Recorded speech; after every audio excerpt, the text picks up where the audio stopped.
टाकणार होते, जेलमध्ये टाकून महाविकास आघाडी सरकारमध्ये भारतीय जनता पक्षाचे आमदार घेणार होते, त्यावेळेस मी यांचा डाव मोडला, यांचा टांगा पलटी करून टाकला, यांचा टांगा पलटी केला आणि महायुतीचं सरकार आणलं. महायुतीचं सरकार. बसा बसा बसा बसा. औरंगजेबी विचार तुम्ही सोडा. औरंगजेबीचे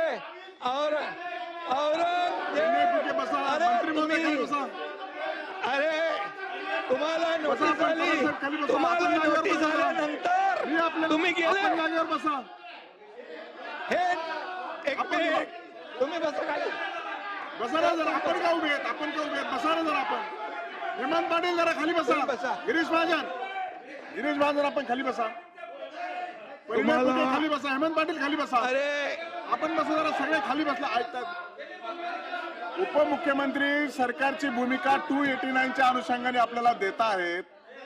मला वाटतं की त्यांचं बोलणं कंप्लीट झाल्याच्या नंतर आपण पुढे जाऊया. परंतु शासनाची भूमिका आपल्या 289च्या अनुषंगाने जर बोलले असतील तर आपलं नाव घेतलं नाही. आपण कोणत्या मुद्दे बोलता? अरे सत्तेसाठी हे लाचार झाले. सत्ता मिळावी म्हणून तुम्ही बाळासाहेबांनी ज्या काँग्रेसला लांब ठेवलं त्या काँग्रेस बरोबर बसले. औरंगजेबी विचार तुम्ही घेतले, बाळासाहेबांचे विचार सोडले, शिवाजी महाराजांचे विचार सोडले. अरे तुम्ही काय शंभूराज. आणि म्हणून तुम्हाला सांगतो, आणि या एकनाथ शिंदेने धाडस केलं, शिवसेना वाचवली, धनुष्यबाण वाचवला, म्हणून 80 पैकी 60 जागा आल्या. तुम्ही 100 लढवल्या, 20 जागा आल्या तुमच्या बरोबर. आणि म्हणून तुम्हाला जनतेने धडा शिकवलेला आहे. जनतेने धडा तुम्हाला शिकवलाय. जनतेने तुमची जागा दाखवली आहे. आपण बसा. विरोधी पक्षात आपण जरा बसा. जनतेने तुमची जागा दाखवली आहे आणि तुमच्यात हिंमत असेल तर सांगा. आपण असं करणार, टॉर्चर करणार, त्यावेळेस आपण भाषणामध्ये व्यत्यय येत असताना दोन्ही बाजूच्या सदस्यांनी असं उभं राहणं योग्य नाहीये. लोकसभेच्या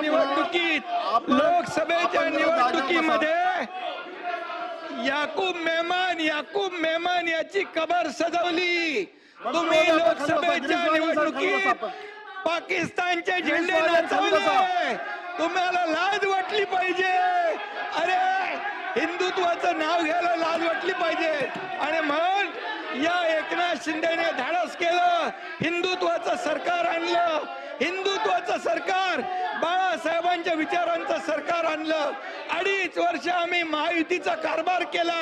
2.5 वर्ष महायुतीचं सरकारने काम केलं, म्हणून तुमचं विरोधी पक्ष नेता पण गेलं. अरे तुमचं काही गेलं. आणि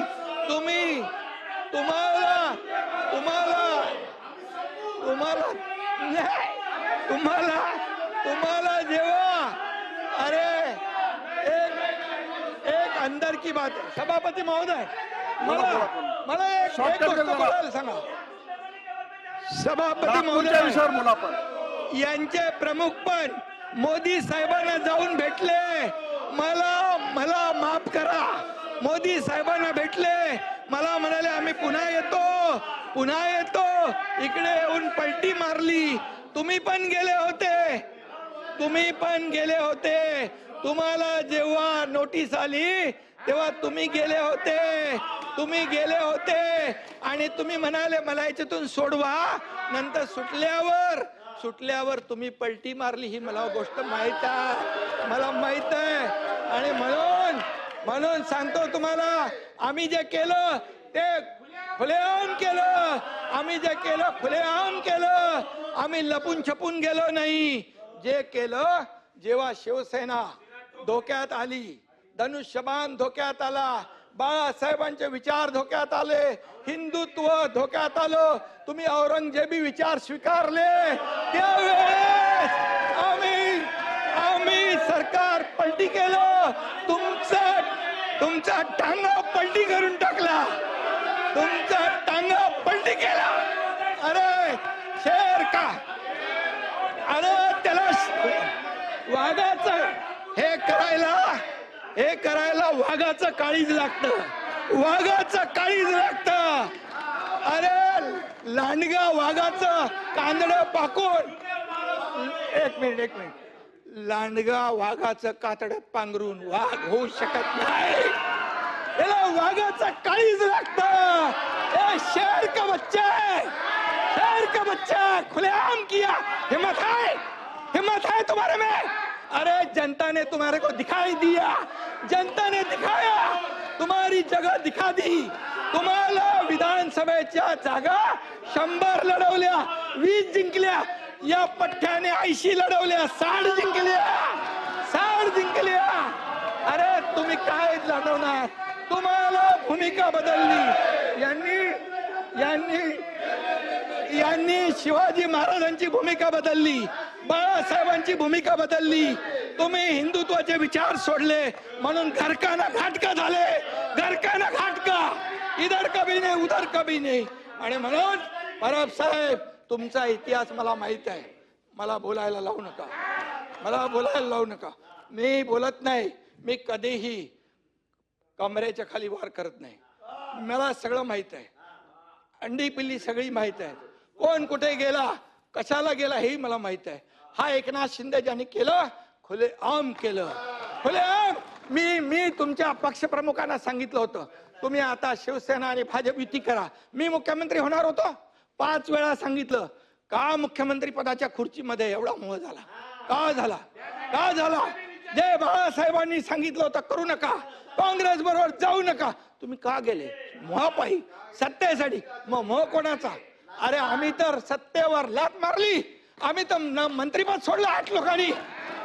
तुम्ही सोडणार का मंत्रीपद? आम्ही मंत्रीपद सोडलं 8 मंत्र्यांनी. आम्हाला काय माहित होतं की आम्ही काय होणार आहे आमचं. आणि म्हणून आम्ही एकतर लढून जिंकू किंवा एकतर लढून शहीद होऊ, असं म्हणून आम्ही लढलो.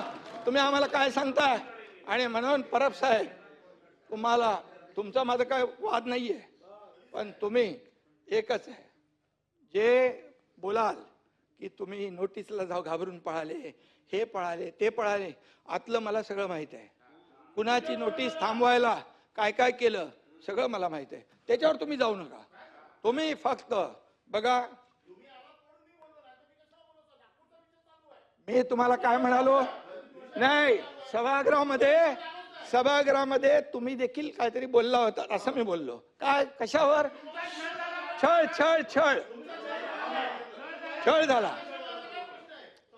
तुम्ही इथं बोलले होते ना, बसून बोलू नका. संभाजीराजे, मी काँग्रेस प्रदेशाध्यक्ष आणि देवेंद्र फडणवीसांच्या बद्दल बोललो की त्यांनी म्हणाले की औरंगजेबासारखा क्रूर प्रशासक मुख्यमंत्री आहेत. मी त्याच्यावर सुरू केलं ते, म्हणजे मी बोललो त्यांचे काय डोळे काढले, त्यांची काय जीभ छाटली, त्यांची काय नख उपटली, त्यांची काय कातडी सोडली. काय केलं देवेंद्र फडणवीसांनी, मुख्यमंत्र्यांनी काय केलं? सोलायला पाहिजे होती. आणि मग मी म्हणालो आणखी कोणाचा तुमचाही छळ झाला. तुम्ही जेव्हा उठायला उभे राहिले तेव्हा मी बोललो तुमचाही छळ झालाय का? तुम्ही जेव्हा असं नाही, तुम्ही जेव्हा उठायला बोलायला उभे राहिले, त्यामुळे मी सांगतो, तुमचं नाव नाही घेतलं मी बघा. आणि म्हणून मी सांगतो, मी जे करतो, प्रसाद लाड खाली बसा. सभापती महोदय, मला कोणाच्या बद्दल काही कधीही, मला जोपर्यंत कोणी डिवचत नाही तोपर्यंत मी कुणाची कळ काढत नाही. परंतु मला मात्र डिवचल्यानंतर माझ्या अस्तित्वाला जर कोणी चॅलेंज केला तर मी जे आहे सभापती महोदय खुलेआम करतो. कधी लपून छपून मी काय केलेलं नाही. जे केलं ते दुनियाने बघितलं. एका राज्याने नाही, देशाने नाही, जगातल्या 33 देशाने त्याची नोंद घेतली. कोण आहे? एकनाथ शिंदे. मी तर बोललो मी छोटा कार्यकर्ता आहे, बाळासाहेबांचा कार्यकर्ता, आनंद दिघे साहेबांचा शिवसैनिक आहे. पण जेव्हा मला तुम्ही हलक्यात घेतलं त्यावेळेस मग मी केलं. आणि म्हणून सचिन भाऊ, तुम्हालाही बरंच काय माहित आहे, तुम्ही शांत राहा. आणि म्हणून मेलिंगला का हा. लोकशाही मराठी ऐका, पहा, जागरूक रहा.